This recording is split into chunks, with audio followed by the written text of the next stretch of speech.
Olá, meu irmão, minha irmã, a graça e a paz do Senhor Jesus. Estamos iniciando neste momento a comunidade em oração. A comunidade em oração reúne-se diariamente, sempre nesse horário, horas. E você que está recebendo a notificação que nós estamos ao vivo, você é nosso convidado, nossa convidada a participar conosco destes momentos de comunhão com Deus, com o Senhor Jesus, momento de reflexão na sua palavra, na palavra de Deus, e momento de intercessão pelo Brasil, pela família brasileira e por todos os enfermos, vítimas dessa pandemia e de outras enfermidades. Vamos orar para iniciarmos? Senhor nosso Deus, nosso Pai, nós te agradecemos porque até aqui tu tens nos ajudado, Senhor. Até aqui tu tens nos sustentado, até aqui tu tens nos dado a garantia da vitória, Senhor. Te agradecemos por mais um dia. Te agradecemos pela tua presença, Senhor, nesses dias de dificuldades com enfermidades, nesses dias em que podemos experimentar não a dor da enfermidade, mas experimentar o calor do teu colo, da tua mão protetora, Senhor, da tua mão que nos dá a sustentação e a força para mantermos os nossos braços erguidos e derrotarmos o inimigo, meu Deus. Muito obrigado, Senhor. Recebe a nossa adoração, recebe a nossa gratidão e continua conosco. Continua nos abençoando, Senhor. Em nome de Jesus, invocamos a tua presença e a tua presidência sobre esses momentos, sobre cada família, Senhor, que está conectada, aquelas que estão se conectando, aquelas que virão assistir posteriormente a esta mensagem, Senhor.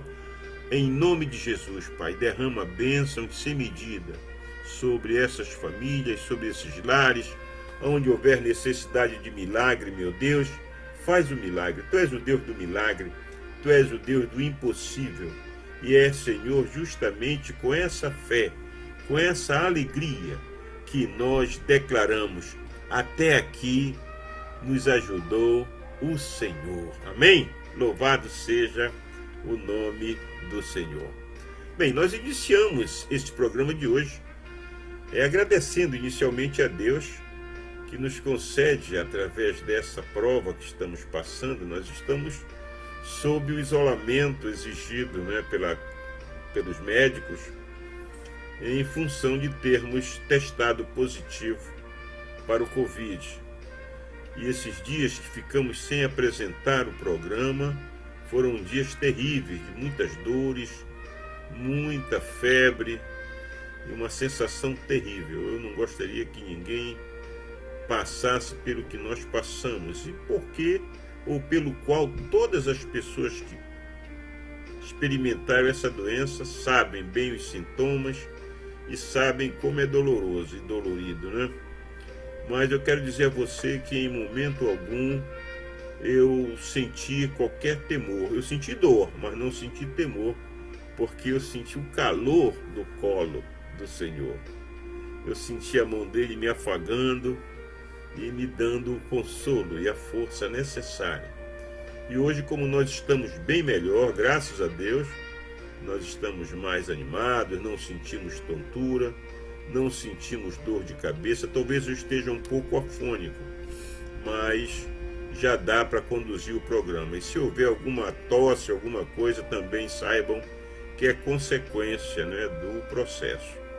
Então, nós vamos estar falando hoje sobre passos para uma vida segura e próspera.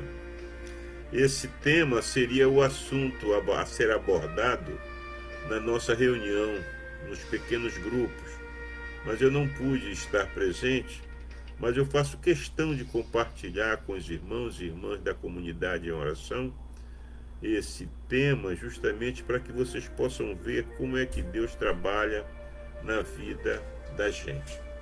E o impressionante é que essa reflexão que nós vamos fazer hoje ela é o esboço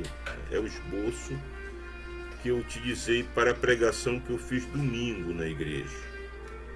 E o mais interessante é que Deus me deu uma iluminação tão grande por ocasião da pregação, e sabe, como se eu não entendia, mas eu estava sendo motivado, impulsionado por uma força que não era minha. E eu falei muita coisa que eu tenho certeza que aquelas palavras foram colocadas na minha boca pelo Senhor.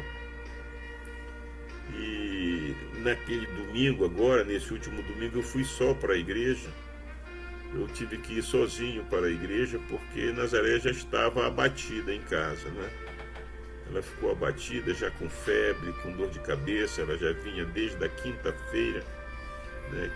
Talvez até antes de quinta-feira ela já vinha sentindo, mas jamais se imaginou, né, que o que estava por vir. Então no domingo eu achei conveniente que ela ficasse em casa e fui só para a igreja porque eu tinha o compromisso de compartilhar a palavra. E eu compartilhei a palavra justamente em cima desse tema.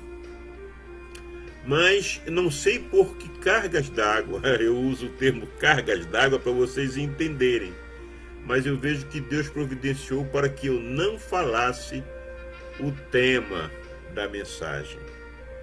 Eu preguei uma mensagem a qual eu não me referi ao tema, não citei o tema, mas a palavra de Deus veio tão poderosa em cima, não só de mim, mas eu senti em cima da igreja, porque houve uma emanação do poder de Deus tão grande que só aqueles que estiveram no domingo na igreja, lá em São Cristóvão,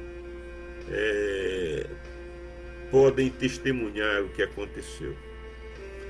E o mais interessante, irmãos e irmãs, é que quando nós concluímos a pregação, que eu desci do púlpito e fui para o meu lugar, quando eu me ajoelhei ali para agradecer a Deus, eu fui invadido. Eu fui invadido por uma onda tão poderosa de Deus, que foi uma emanação de palavras em mistério e lágrimas. E eu não entendia o porquê de tudo aquilo. E quando foi na segunda-feira, eu percebendo que minha esposa ainda não estava legal, não estava bem, e nós ficamos ainda considerando, minha filha, vamos esperar mais um pouco, e etc. Quando foi na terça-feira, nós resolvemos ir ao hospital para fazer o teste. E ao chegarmos ao hospital para fazer o teste, ela testou positivo. E eu já vinha, a partir do domingo, à tarde, eu comecei a tossir. Eu preguei de manhã. E no domingo à tarde eu já comecei com aquela tosse seca, aquela tosse intermitente. Eu digo, meu Deus, o que é que está acontecendo? E muita coriza, e comecei a sentir os sintomas de uma forte gripe. E fiquei esperando e postergando também. Na terça-feira, quando eu levei ela ao hospital, eu conversei com a médica, né, e solicitei também um teste. Mas percebam que no dia 6 de setembro, eu vou voltar um pouquinho para vocês se situarem melhor no contexto. No dia 6 de setembro, eu fui submetido a um teste de Covid. Por quê?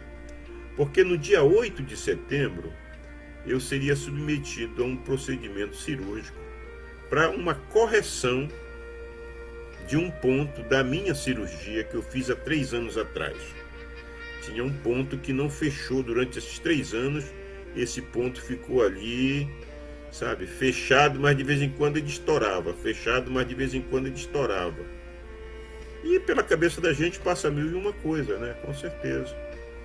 E eu levei ao conhecimento dos médicos já algumas vezes. Dessa última vez eu digo, olha, é o seguinte, vocês abram isso, que se eu mandar abrir lá fora e for constatado que tem alguma coisa, aí o negócio vai ficar estranho. E então o médico, o meu cirurgião, disse: não, então nós vamos fazer assim, vamos abrir. Mas vamos precisar de uma vaga no centro cirúrgico.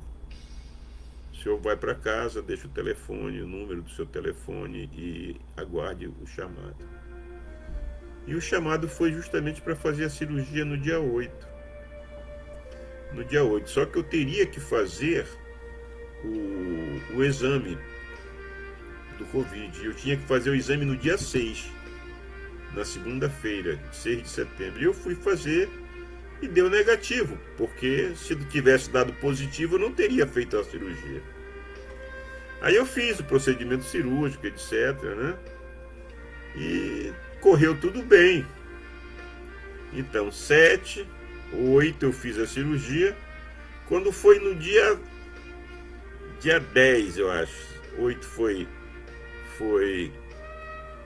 na quarta, 9 na quinta, 10 no sábado, dia 11, foi dia 11 no domingo, eu comecei a tossir. Dia 12, domingo foi dia 12, dia 12. Eu comecei com aquela tosse intermitente à tarde e não fui à igreja, né? Tinha que ir à noite, não fui à igreja, fiquei em casa. E na terça-feira, quando eu levei Nazaré para fazer o teste, eu conversei com a médica sobre isso. Ela disse: não, mas o senhor vai fazer também, porque o senhor convive com ela, etc e tal. E marcou para hoje o meu exame. E esses dias todos que antecederam a data do exame, aí houve uma aceleração do processo. Parece que estava havendo uma desincubação viral, né? E olha, esses dias foram terríveis, dias terríveis. Dor de cabeça, tontura, sensação de vômito, dor no corpo, terrível. E fizemos hoje o teste, né? E estamos aguardando o resultado, mas com certeza, pelo que o médico falou para mim hoje, ele disse: olha, o senhor está com Covid, vá para casa. Ele me deu a senha para puxar, daqui a pouco eu vou puxar o resultado. Ele falou que talvez amanhã estivesse pronto, mas quando eles dizem amanhã, você entra à noite, está pronto já.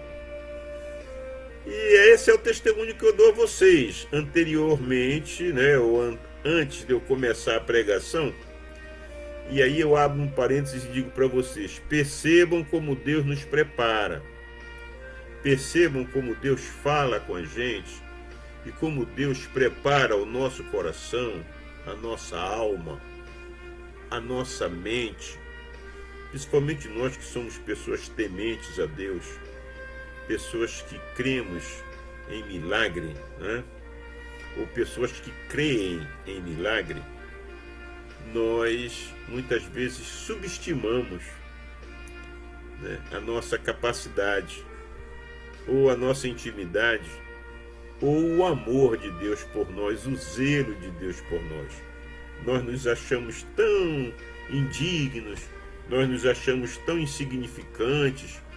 Como é que Deus vai se voltar para mim? Como é que Deus vai me dar atenção?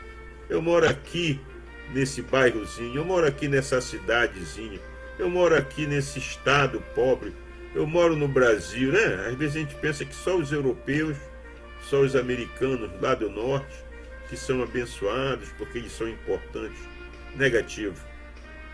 O projeto de salvação de Deus começou com um povo que não tinha nada, não tinha nem onde morar. Lembra de Abraão? Como Abraão saiu da casa dele, ele foi para onde?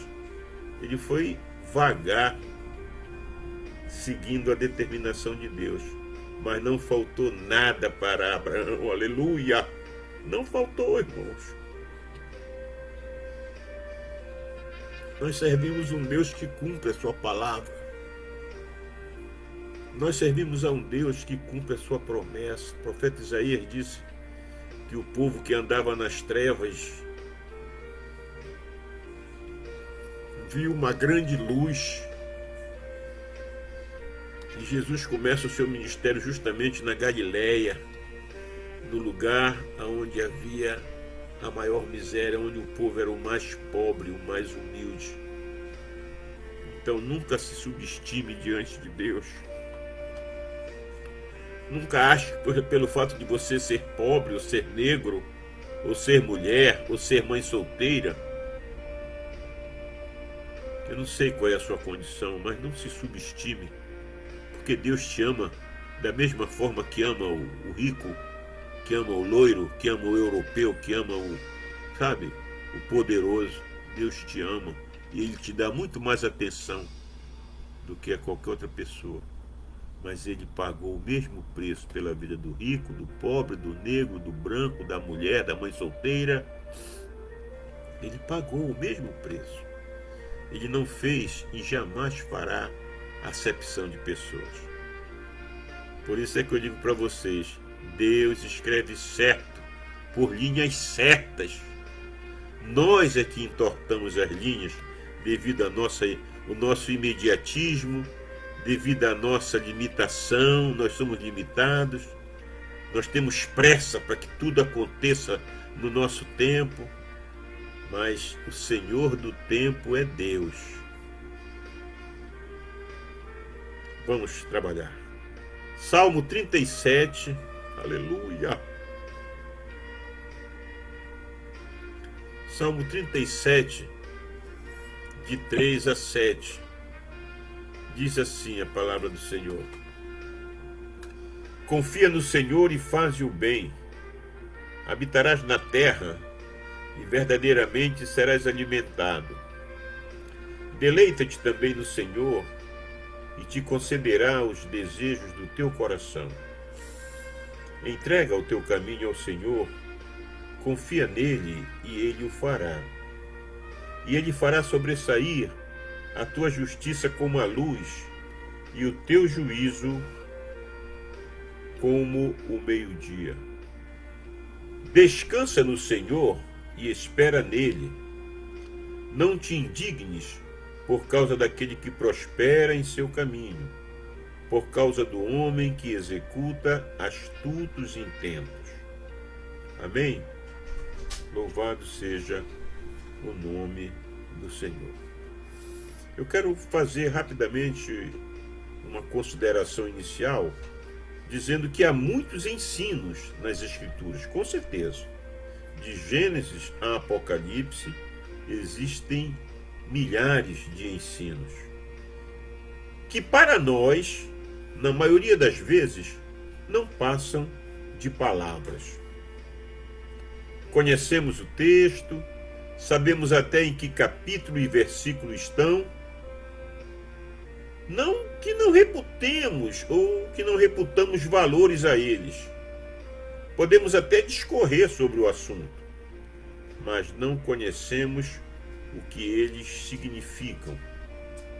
Não é experiência real para nós. Porém, o Salmo 37, ele nos apresenta algumas dessas palavras que vale a pena e torna-se necessário, principalmente agora, né, nós refletirmos sobre essas palavras. Confia no Senhor. A palavra é confia, mas eu estou colocando no Senhor para que você entenda, né? Confia no Senhor.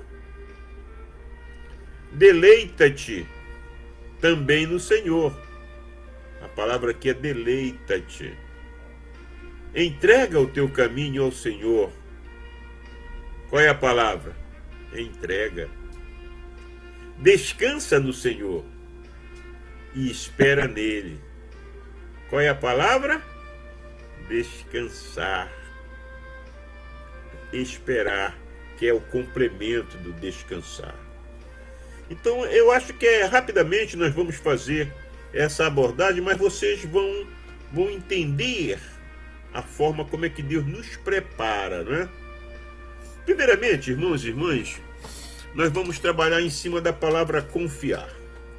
Tudo o que Deus tem feito é se revelar a nós como Deus Todo-Poderoso, desde o primeiro dia da nossa vida cristã, para que possamos conhecê-lo e então possamos ou passemos a confiar, entregar e descansar debaixo da sua sombra.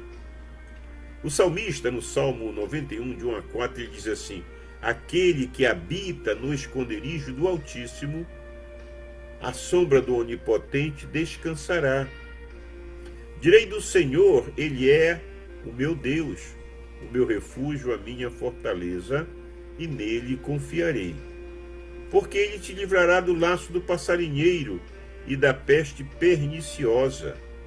Ele te cobrirá com as suas penas, e debaixo das suas asas te confiarás. Aliás, ele te cobrirá com as suas penas, e debaixo das suas asas te confiarás. A sua verdade será o teu escudo e broquel. Salmo 91, de 1 a 4. Confiar é fiar-se em Deus, é saber que Ele está tomando algo para si e avalizando.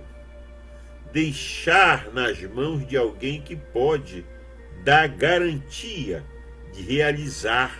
É você ter um endosso de uma pessoa que não pode mentir. Deus, segundo Hebreus 6, 18, 19, não é?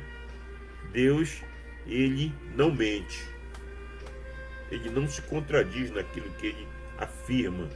E se ele disse que vai fazer, ele vai fazer. Agora, se ele diz que não vai fazer, também ele não vai fazer. Então, é importante que nós entendamos que para que haja confiança, é imprescindível que se conheça a pessoa. Como conhecer a Deus se ninguém jamais o viu? Como então podemos conhecer a Deus para confiar nele? Quero dizer a você, meu irmão, minha irmã, que o Deus triuno, ele se nos deu a conhecer através de Jesus Cristo, seu unigênito Filho. É ele que nos faz conhecer o Pai. E essa promessa ele fez, né? Ele fez.